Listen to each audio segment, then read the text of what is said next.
Spoiler alert! Spoiler alert! The following video will contain spoilers from the Arrow Season 5 finale episode, Lian Yu. If you don't want anything spoiled or ruined for you, stop watching now. Also, this video will contain language of a frank and explicit nature. Viewer discretion is advised. If either of these things offend you, stop watching now.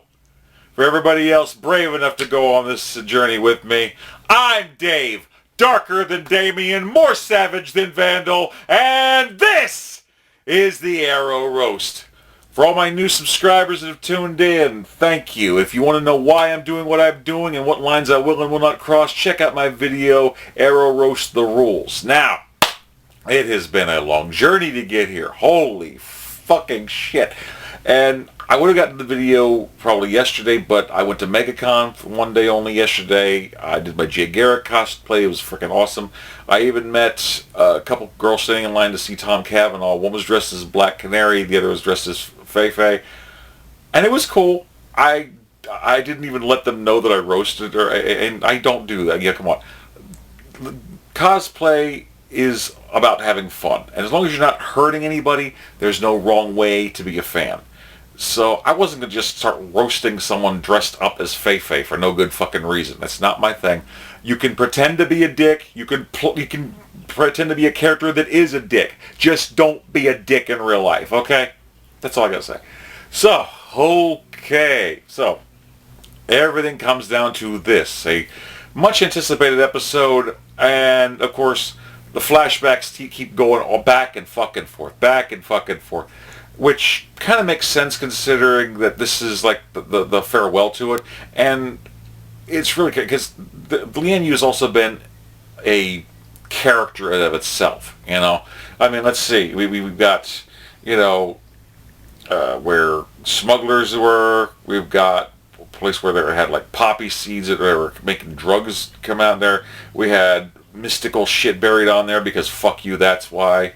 And now, we even have a section in here where there's a temple, because before the Chinese turned into a prison, because it was all prison also, because fuck you, that's why, it was also a mystical holy retreat. Who the fuck did they worship? The Temple of the Badger? What is this? Oh, God. So much. Of course, it starts off with a nice little recap on everything on there. So, we got Ollie talking to Slade. You got a guard comes in. You can't do. Yeah, he's a stunt man that's been in the fucking episode in the show 5 fucking years. They just dress him up in different things. This time he's an Argus guard and he gets knocked the fuck out. And you know they have a little heart-to-heart talk. Slade's off the Mirakuru, but he's ready to actually help Oliver because that's what it apparently has come to. And Oliver's taking him and Digger Harkness. So the Badger side squad starts to get formed. Meanwhile, they go over and get the boat, or at the plane rather. Nissa's talking with Malcolm. They're getting all kind of shit. Also, take a look online for a couple videos John Barrowman posted of Nissa with a donut and Nissa with a cupcake. It shows just how devious a fucking villain Malcolm Merlyn actually is.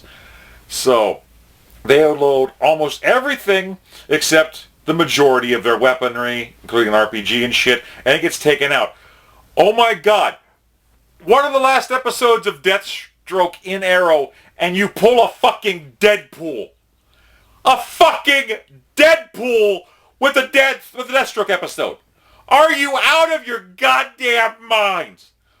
Oh, this is also funny. In the description for this episode, Lian Yu, you know, it only says who's starring in it. Didn't say Stephen Amell. No. Didn't say Stephen Amell. No, it's a Josh Segarra and Manu Bennett. Because fuck Oliver. I mean, you know, forget that Stephen Amell was on Celebrity Ninja Warrior this week. He completed 7 courses where everyone else only did 6. Raised $35,000 plus for charity. Very good cause. That's our Night Badger. But so, yeah, they do the Deadpool moment. So now they're going off to try to rescue the peeps. Meanwhile, they're having a flashback. Kovar's got his people going after Oliver. Oliver goes to the frickin' crate where he had all this shit and he's gonna stop there. Oh god, I hope he's gonna be able to make it through. Spoiler, he takes him out Rambo style. And that's not the only fucking Rambo style reference I'm gonna be making in this. So, They end up running into half the team, including Samantha, William's mom. But they're just sitting out there all in the fucking open. And, the only thing missing was Admiral Akbar screaming, "It's a trap!" No, because we get fucking Captain Boomerang saying that. And, okay, this just lets you know, I gotta make a future video about the Badgerverse explained. Because only in the Badgerverse could Baron Blitzkrieg, a fucking Nazi, become a black guy named Baron Reuter. And only in the Badgerverse could Deathstroke be more Australian than Captain fucking Boomerang. Something is cosmically wrong here. So, looks like they got the guys captured. They got, Talia's got a, bow drawn on Samantha. And they start talking about Slade a little bit. Eventually it looks like Slade's going to go ahead and turn on him. He gets up to Digger and says, "Yeah, assumption is the mother of all," well, he says failures because they can't say fuck up. That would be hysterical. There's got to be an outtake. Oh my God, give me an Under Siege outtake blooper reel with Manu Bennett saying fuck up instead of failure. Please. That would be so fun. That would be so epic. So, they managed to get the drop on him, turn things back around. Here comes Nyssa and Malcolm. Talia goes ninja vanish, poof. And, even Digger manages to, I think, eventually gets away. And I'm trying to keep track of everything. So they managed to free everybody, but they don't know where everybody else is. But they then go to another part of the island, where there's that fucking temple retreat. Apparently, why didn't we see this before? I guess now the achievement has been unlocked. You had to reach Season 5 to achieve this fucking unlock. Whatever. Fucking Temple of the Badger. Anyway. So, here comes Black Siren leading the prisoners in, looking all kind of fine. She's got them chained up. They got the guards and stuff. She's got her hands behind her back, all dark side style and shit. Looking like a frickin' dominatrix walking a line. This is frickin' awesome. Coming in, lead them in, and we got Renee and Dinah. They're chained up, and she can't get out because they're using a sonic dampener on her. So, that's good. So she ends up taking off, whatever. Eventually, the rest are trying to take care of things. We got Samantha talking with Fei a little bit. We've got Thea talking with Malcolm, and in the middle of their argument, she steps on a landmine. Trigger's rusted, they can't defuse it, but Malcolm, say what you will about him, the guy keeps coming up like a bad fucking penny. I mean, he reminds me of Ike Clanton from the Tombstone movie, but say what you will, he's there for his family. Family is important to him. And he does everything he has to protect Thea. He ends up bumping her off the frickin' thing and taking her place. No, and what happens? They manage to get everyone the hell out of there. Here comes Digger with a bunch of guards and whatnot, and they've got Malcolm. And he's like, "Oh yeah, let me show you why I'm out here in the open." And it happens off camera, but then we see a poof, and the explosion happens. Well, this was actually a good touching moment because John Barrowman has admitted that he's not coming back to Arrow. So it looks like Malcolm Rowan did die. And people were wondering, well, we can't be sure. It didn't happen on camera. So how do we know he didn't survive somehow? I mean, did Digger survive? I don't know. It depends on what's going to happen with Suicide Squad, I think. But with John, it's been confirmed he's not coming back. He absolutely loved working with it. If you take a look at the convention footage, please take a look at their convention appearances. If you have not done it, I cannot say this enough. If you want to laugh today, check out the convention footage and talk about the stories about John Barrowman working with Stephen Amell and stuff behind the scenes. It is bonkers. It is hysterical. And given how much of a prankster John Barrowman is, I think rumor has it that the reason that they had to do the death of Malcolm Merlin off camera is because John kept adding glitter to the pyrotechnics. And I'm the one that started that rumor, so it's completely false. But John, you're going to be missed. I got to hand it to you because you only have one. So that's bad. So We eventually have, everyone else is trying to get to a boat or a plane, something to get the hell out of there. They're, like I said, Samantha and Feifei are having a heart-to-heart, which, considering if Feifei broke up with Oliver because of Samantha and the kid, it's like, girl, you are a reminder of the part I couldn't claim this man for with my sense, like a spraying feral cat. I'm like, okay, calm down, Feifei. Of course, oh God, I skipped over this before. Back after they freed Feifei and the others, of course, in the car accident, she's the only one with freaking like scars and shit on her face, still bloody. And she does this most forced fucking kiss to Oliver. I mean, the girl looks like road rash on hemorrhoids. And you could tell this shit was forced. I can just see fucking Mark Guggenheim saying, no, it's organic. Yeah, you know what else is organic? Horse shit. That doesn't mean I want it in my fucking mouth, Mark. Fuck you. Oh, God. So, we keep flashing back. I mean, Oliver takes the guards out Rambo style. We have a fucking Rambo moment where Kovar's flying in a helicopter shooting at Steven, but he manages to take the thing down. There's a little bit of action there. It's nice to see where he's come so far. And in the flashbacks, we got Kovar fighting with him, and he's like, look, I don't have to kill you, Oliver. All I have to do is just keep you from going to get to the boat. So, they end up fighting. Eventually, the alarm goes off. Oh, the boat's here. And, he snaps around, snaps that neck, a Black Face special. And then we have stock footage of the first episode where everything's dressing up, including the fucking wig and everything. A wig. And a beard. Because reasons. And he's running through there, gets the boat's attention. Eventually there's a very heart-to-heart touch thing where he's talking to Susanna Thompson, playing Moira Queen, on the phone. It's a great moment. Steven said it was his favorite cameo on the show, and that I can see why. So that was touching. But yeah, there was no doubt he's going to get off the boat get off the fucking island, because we've been watching this for the last 5 fucking years. So there's not going to be any surprises here.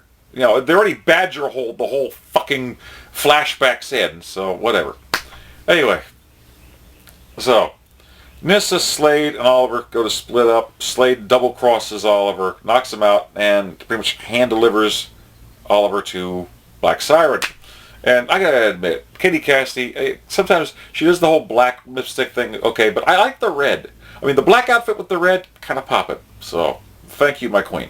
So, they got Oliver captured and whatnot. So now Slade looks like he's working with them. He's going off to do whatever the fuck ever. But looks like when he gets captured, he says, okay, now it's time to get out of here. And he ends up handing the plot device. I'm sorry. The Bluetooth speaker collar that Curtis is working on to Dinah, so it wouldn't be stopped by the sonic dampener anymore, so she could blast through. And here's a funny thing. I gotta thank my friend Richard, Twitter, at on the brink, the brink 13 rather, at the brink 13. We were coming up with different names because I was referring to this woman as Lady Night Badger. I'll call her Tina. I'll call her, and there's a reason why. Because coming up, one of the biggest piss-offs happened to me. Renee then says, okay, you go, Canary. And then Quentin says the line that cut me to the fucking quick. He says, no, actually, that's the Black Canary. No! Oh, God. Somebody get me a fucking rape doll. You know that Mark Guggenheim had a steak knife to Paul Blackthorne's genitalia, threatening those balls if he did not say the fucking line. Because it's the only way he could. It isn't right. It is so out of fucking character. Only in the Badgerverse. Oh, God. So, they get out thanks to her. But here's where it gets funny, because I get pissy, and I still want to start calling her, like, people are starting wanting to say that Tina wants a code name. So online I was like, okay, you want to go have a code name? Fine. Lady Night Badger. Her sonic scream can be the Badger Bark. But then my friend Richard at the Brink 13 posted, or we can call her Black Turkey. because her sonic scream sounds like... I can't even take credit for it. I was like, dude, I'm on the Night Badger tip, but if you want to make that shit go viral for Black Turkey, do you. But it was so fucking funny. I started going off on it. I'm like, what if she makes sonic blasts out of other body parts? Like, you know, if Tina makes a sonic fart, would that be like the stuffing shotgun? Or maybe if she like shoots like a sonic blast out of her pussy, would that be the cranberry queef? It makes sense. All this that'd be the most frightening fucking thing to distinguish Tina as a black anything. You know, what would be her catchphrase then? Who wants seconds? Oh my god. So I had to get that in there. So eventually, we have a lot of matchups. We got Nyssa versus Talia. Talia managed to get her ass kicked. Her guards try to jump in. Deathstroke manages to take them out. They're looking around. There's no sign of William. They couldn't find him anywhere. So he's around there. So they managed to escape.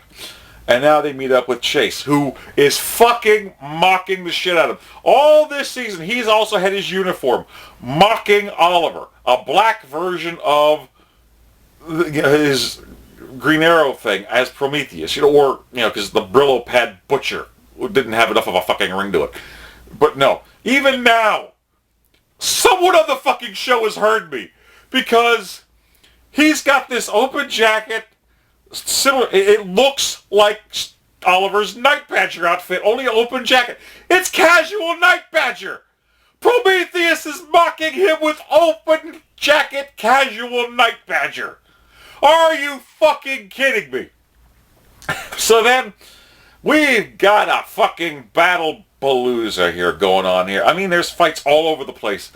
And the majority of the fight scenes are good. I say the majority. Because there is one that stuck out in my fucking mind. There's one right after the big fight starts.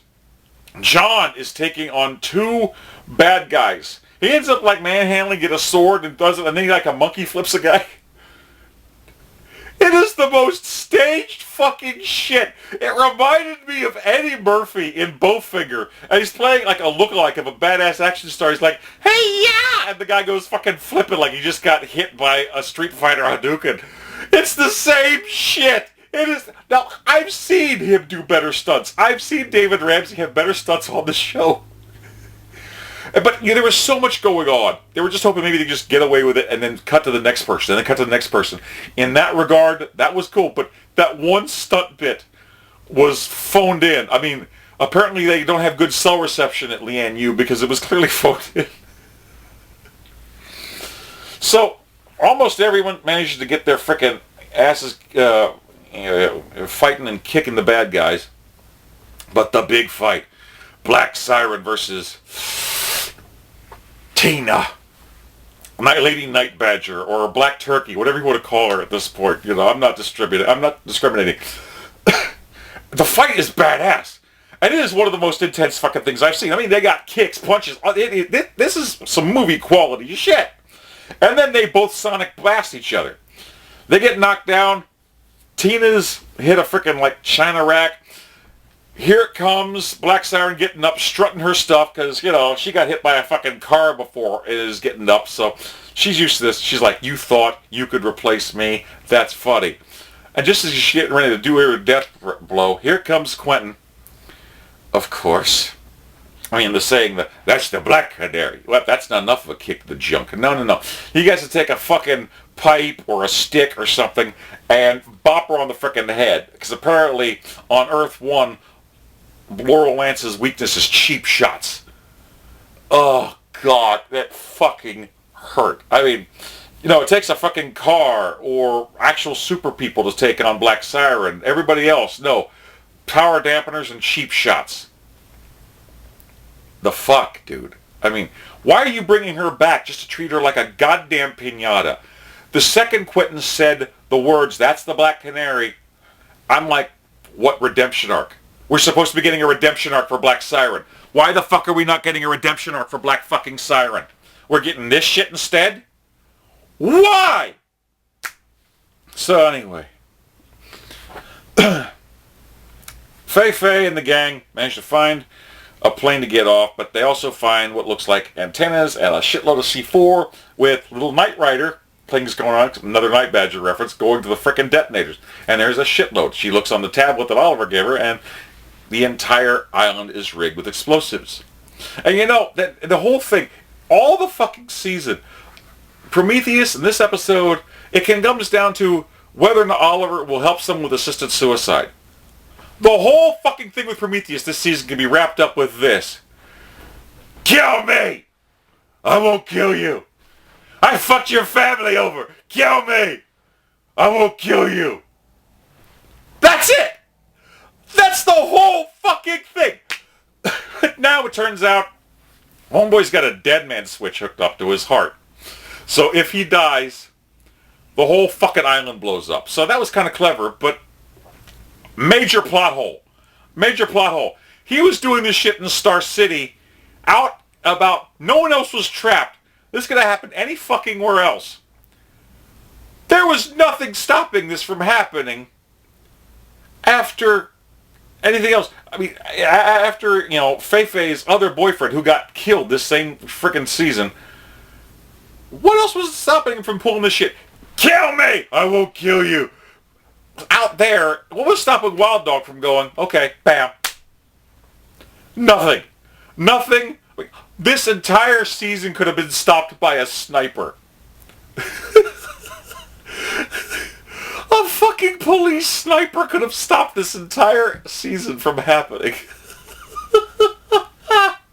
How's that for a fucking wake-up call? So anyway, it looks like, you know, Chase is beaten, but still not ready to give up. So he throws a freaking smoke bomb. Ninja vanishes. Now Oliver tells everyone else to get the fuck off the island, follow him, and he's going to have to go find William. So he's running. He's trying to go find him. He manages to track Chase into a boat. He's taken off. They all catch up to the plane. They can't get the damn plane to start. Starter won't go. Hydraulics for the wings busted off. So they're fucked. He's still one step ahead. And Oliver jumps onto the boat. They're having a fight. And here comes William, pulled out. Even after he said that William was dead, he wasn't. He's got him by the frickin' neck. And he's taunting Oliver even right now. Oliver manages, he doesn't look like he's going to get him. Then all of a sudden, it's like, boom, psych, gets him in the leg. Hurts him, gets William away from him. They're on the boat. Chase is realizing, okay, Oliver won. There's nothing else he can do. And hopefully William would be okay, because he's young, he'll outgrow it. But it's going to be lonely when everyone else dies. Takes a gun out and boom, puts it through his own head. Next thing you know, explosions happen all on the island, and that's the cliffhanger. Bum, bum, bum! I mean, let's see. Okay, we know that Malcolm Merlin's gone, and he's not coming back. We also know that Rick Gonzalez and Juliana Harkavy have been signed on as series regulars for next season. We also know that Katie Cassidy has signed on as a series regular for next season. So we got two Sonics going on there. Because if the Flash can have multiple speedsters, why the fuck not? So we don't know who else is going to survive. But everyone's wondering, who else died? How are they going to get to the next safe place? What were they going to do? Guys, once Fei realizes that there was an island full of explosives, she started getting moist. Like a Betty Crocker cupcake. And the second the explosion started happening, she squirted. No, she blasted with such force, it dampened the explosives around them and made like a water jet and cut through solid bedrock to make a cave for them to hide in. And they're going to be rescued because all that explosive, she's still nutting. Eventually Oliver and William are going to come find it, and they're going to track everybody down that survived by listening to the sound of her orgasm, which sounds like, the Fei whale call. Ah! Ah! So technically, Fei is going to save everyone by putting them inside her arrow cave. Ah! Ah! Ah! I need Purell. Ah! Oh, God! God damn it. Oh, she's saving them by stuffing him into her badger bunker. Ah! Ah! Or something like that. We'll figure out what happens. But, oh, God. This was, I mean, overall, it was definitely action-packed. And I can't say that I enjoyed the Arrow season finale more than The Flash. I mean, The Flash was a bit of a letdown.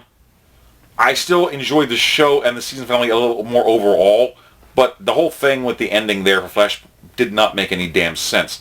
The ending for the season finale of Arrow made more sense than The Flash. And like I said, most of the stunt work was on point, except for that shit with John. Diggle, please. That was fucked up. It was some bowfinger shit, I'm telling you. So, over the summer, I think what I'm going to do is I'm going to be probably making roast videos of characters from the various shows in Arrow and other parts of the Arrowverse or the Badgerverse. And also, just give you guys a heads up, when the shows return next season, every other show is going to be in the same place, except for Arrow. Instead of dominating Wednesday nights at 8 like it has been for the last 5 years, it's finally moving. So it's going to be on Thursday nights at 9 p.m. after Supernatural. So instead of being the main headliner of Wednesday nights, Oliver's going to be writing bitch on Sam and Dean. So carry on, my wayward son. So what did you guys think? I know that a lot of people enjoyed my roasts, and getting to watch my show got to help other people stay at least in touch with what's going on in the show. Did my roasts help you to regain interest in watching the show? Did my roast help you to want to bring things back until Katie Cassidy arrives? What do you think is going to happen? Is she going to get a redemption arc for Black Siren? I told someone online that don't worry about Tuna. People call her Tuna. Tina, whatever. Don't worry about Tina. Even the Academy Awards uses seat fillers. Tina is keeping Black Siren's seat warm. That's all I'm saying. So what did you guys think of this? And trust me, if you guys enjoy my roasts, please like, comment, subscribe, share, pass this bad boy around. I am on the cusp of 1,500 subscribers from the bottom of my heart. Thank each and every one of you guys. And this was a grand experiment. I'm going to be doing more stuff. I'm going to probably do an Arrow Roast Season 5 review and some other stuff in the future. So don't worry. The shows may be on a summer break, and I'm probably going to be doing a little less stuff during the summertime, but I'm still going to be giving you guys plenty of good stuff to enjoy. So please keep coming back. Please keep sharing. I love all you guys, and if you haven't yet, please take a look at my most recent Night Badger intro that I thought was a big kick. I made it after I watched the season finale, so I thought it was fun. And also my last video that actually apologizes to Felicity fans, because I've done a lot to be needing to apologize for. So that's all I'm going to say. So guys, from the bottom of my heart, thank each and every one of you. I look forward to seeing what you guys have to say, and until next time, peace.